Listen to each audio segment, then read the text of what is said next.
तो welcome back to seven figures club और आज मैं आपसे बात करूंगा हैंगिंग मैन के बारे में। तो हैंगिंग मैन क्या होता है? लटका हुआ आदमी तो नहीं होता है, ये एक टाइप की कैंडल स्टिक पैटर्न होती है। अब ये कैसी होती है? ये दिखती लटके हुए आदमी जैसी है, जैसे किसी का सर हो और ये किसी के पैर हो, बट ऐसा नहीं है। ये कुछ अलग है। देखो, आप कहोगे कि ये हैमर जैसा है। नहीं भाई, ये हैमर जैसा नहीं है। हैमर थोड़ा सा अलग रहता है। ठीक है, हैमर से ये फर्क है।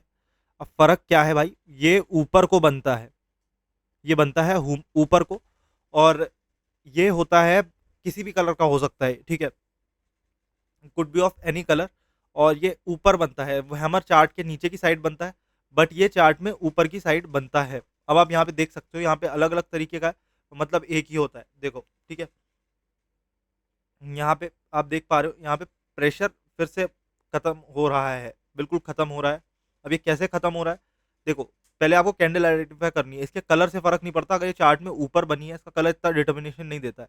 ठीक है, क्योंकि यहाँ पे दोनों का जो सेलिंग प्रेशर और बाइंग प्रेशर है, ये बायस्ड हो जाता है। कोई भी कलर किसी पे भी आ सकता है, कोई बड़ी बात नहीं।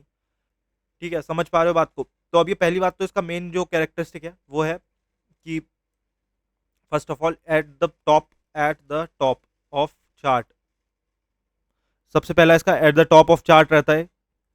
ठीक है, और उसके बाद इसकी जो बॉडी होती है उसके ऊपर एक छोटी सी विक होती है, और ये विक की जो लेंथ होती है वो इस विक के कंपैरिजन में 1/4 होनी चाहिए एटलीस्ट। तो इसमें अब मैं लिख लेता हूँ, lower wick equals to 1/4 of upper wick. समझ पा रहे हो ना? ये समझ लेना, LWU। अब इसमें ओपनिंग क्लोजिंग क्लोजिंग से इतना फर्क नहीं पड़ता, क्योंकि ये अगर चार्ट के ऊपर बनी है तो एक ही काम करवाएगी। ठीक है, अब देखते हैं यहाँ बनी हुई है। यहाँ पे आप एक चार्ट देख पा रहे हो, यहाँ पे पहले नॉर्मल मार्केट चल रहा था। यहाँ पे कोई ट्रेड नहीं हो रही है मेरे हिसाब से, हाँ नहीं हो रही है। तो यहाँ पे नॉर्मली एक मार्केट चल रहा है, ये देखो आप, बेसिक एक मार्केट है। यहाँ पे ऐसे आया, फिर ये ऐसे आया, थोड़ा गिरा, फिर ये ऊपर जा रहा है। तो ये नॉर्मल ट्रेड चल रही है। यहाँ पे ट्रेड तो नहीं कह सकते इसे, बट नॉर्मल मार्केट चल रहा है। पर ये अगर आप ध्यान से देखोगे तो ये बुलिश ट्रेंड था, ये ऊपर उठता हुआ आया था, और यहाँ पे ये हैंगिंग मैन बन गया। ठीक है, हैंगिंग मैन बन गया मतलब, और रेड कलर का है। रेड कलर का है, ग्रीन भी होता तो भी कोई फर्क नहीं पड़ता। आप देखोगे ध्यान से, इधर ग्रीन अगर बना है तो कोई फर्क नहीं पड़ रहा है, क्योंकि अगर ये भी ग्रीन बन जाएगा तो कोई फर्क नहीं पड़ेगा। हमें पता होगा कि हैंगिंग मैन बना है, मीन्स बुल्स की पावर कम हो गई है। लंबी विक मतलब जिस साइड को, जिस डायरेक्शन में विक है, अगर नीचे को विक है तो सेलिंग का पोटेंशियल बढ़ चुका है बहुत ज्यादा। लंबा, जितनी लंबी विक होगी, और अगर ऊपर को विक है तो बाइंग का पोटेंशियल बढ़ चुका है बहुत ज्यादा। अब ये बस फटने वाला है बम, आग लग चुकी है और किसी भी सेकंड फट जाएगा। तो ऐसा ही यहाँ पे होता है। यहाँ पे पैटर्न बना, पैटर्न बनते ही लोअर विक बनी, लंबी सी, बहुत लंबी विक बनी है यहाँ पे, और ये बुलिश ट्रेंड है दिखा रहे हैं, तो बुलिश ट्रेंड था। बुल्स की जो पावर थी वो बिल्कुल ही डिके हो चुकी है, बिल्कुल डिके हो चुकी है। यहाँ पे बुल्स के पास ज्यादा एनर्जी बची नहीं है कि वो कुछ लड़ पाए, बट सेलर्स का जो पोटेंशियल है वो रिकवर हो गया है सिंपली। और रिकवर्ड पोटेंशियल के साथ सेलर्स ने अपना पूरा दम लगा दिया, और इसका विक नीचे बनाया। पर बुल्स हार नहीं मान रहे हैं, बुल्स लड़ रहे हैं बुरी तरीके से, और जंग चल रही है, और इसी के बीच ये कैंडल बंद हो जाती है। तो समाव सेलर्स यहाँ पे जीत जाते हैं पार्शियली, या फिर 10% से, कि भाई इसको नीचे कर दिया।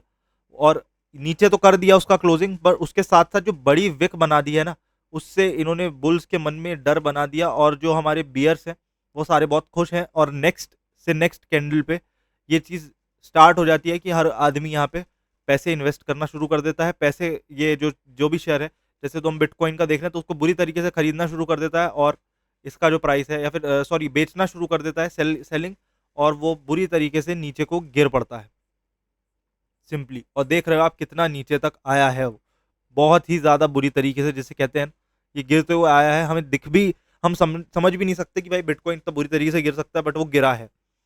तो ये सब क्यों हुआ? ये हुआ इस हैंगिंग मैन की वजह से। अब अगर हम इसे इमोशनल उसमें देख लें, तो आपको क्या करना है यहाँ पे, आप कैसे अपना दिमाग लगाओगे कि आपको दिक्कत ना हो कभी भी। तो देखो, इमोशंस में क्या हुआ, यहाँ पे पहले बुल्स का प्रेशर बहुत था, यहाँ पे लोग खरीद रहे थे, फिर बेचते थे, तो यहाँ पे नीचे आ जाता था। फिर खरीद लेते थे, फिर ऊपर आता था, फिर बेचते थे, फिर नीचे आ जाता था। फिर इन्होंने खरीदा तो ये काफी ऊपर गया, फिर यहाँ पे नीचे आया, फिर ऊपर गया। फिर जब इनकी पावर ही खत्म हो गई, इनके पास पोटेंशियल खत्म हो गया, भाई जितने लोग ट्रेड कर रहे हैं उनका पोटेंशियल खत्म हो जाए, उनके पास पैसे ही खत्म हो जाए, मतलब जितना था सब लगा दिया, मैक्स इतना ही पहुंच पा रहा है, तो इनका जो पोटेंशियल था वो खत्म हो गया ना। नीचे हो गया, ड्रॉप हो गया। बट यहाँ सेलर्स का पोटेंशियल बढ़ गया कि अब प्राइस ऊपर है, अब अगर ये नीचे गिरा तो हमारा प्रॉफिट शुरू है। मैंने आपको बता रखा है सेलिंग वाली वीडियो में कैसे सेलर्स प्रॉफिट बनाते हैं। तो सिंपली यहाँ पे एक हैंगिंग मैन बनी जिसने दिखाया कि सेलर्स में दम है, कुछ अभी भी दम है अच्छा खासा, और आप रुके रहे। अब नेक्स्ट जो कैंडल बनी वो बनी हमारी बियरिश कैंडल, बट इसमें भी कॉन्फ्लिक्ट है। आप देख पाओगे कि यहाँ पे बियर्स कॉन्स्टेंटली ट्राई कर रहे हैं कि भाई हम भिड़ लें और इनसे जीत जाएं, क्योंकि ये डोजी कैंडल होती है। डोजी कैंडल में आपको समझाऊंगा कैसी होती है। देन नेक्स्ट जो कैंडल बनी है वो बनी है हमारी एक प्रॉपर रेड कैंडल, और इतनी लंबी विक विक देख रहे हो आप, काफी नीचे तक आई है। इसके लो से भी बहुत नीचे तक आई है इस रेड कैंडल की। इससे हमें कंफर्म हो गया कि भाई बियर्स ने गेम पकड़ लिया है और अब मार्केट डाउन ट्रेंड में चलेगा। डाउन ट्रेंड में चलेगा तो हमने फिर कुछ नहीं करना है। अब यहाँ पे एंट्री एग्जिट पॉइंट्स में आपको बता दूं, देखो ये जो हैमर होता है इसका जो हाई होता है उस पर हम एंट्री लेते हैं। यहाँ पे लिख देता हूं मैं, जो हाई होगा हैमर का उस पर हम एंट्री लेंगे, और जो लो होगा, सॉरी हाई होगा वो आपका स्टॉप लॉस रहेगा, स्टॉप लॉस, और जो लो होगा वो आपकी एंट्री पॉइंट रहेगा। बस यही रहेगा। यहाँ पे आपने एंट्री ले ली, अब आप इस कैंडल के वेव में खेलोगे। अगर इससे ऊपर टच हुआ तो आप तभी सेल कर दोगे, ठीक है। और यहाँ पे फिर आप अपने टारगेट्स डिफाइन कर लोगे, T1 T2 T3, और इस कैंडल के नीचे या फिर यहाँ पे आप निकाल के बाहर चले जाओगे। तो सिंपली कुछ ऐसे काम करता है हैंगिंग मैन पैटर्न। यही था हैंगिंग मैन पैटर्न। अब आपसे मैं मिलूंगा अगले वीडियो में, तब तक के लिए bye bye and take care.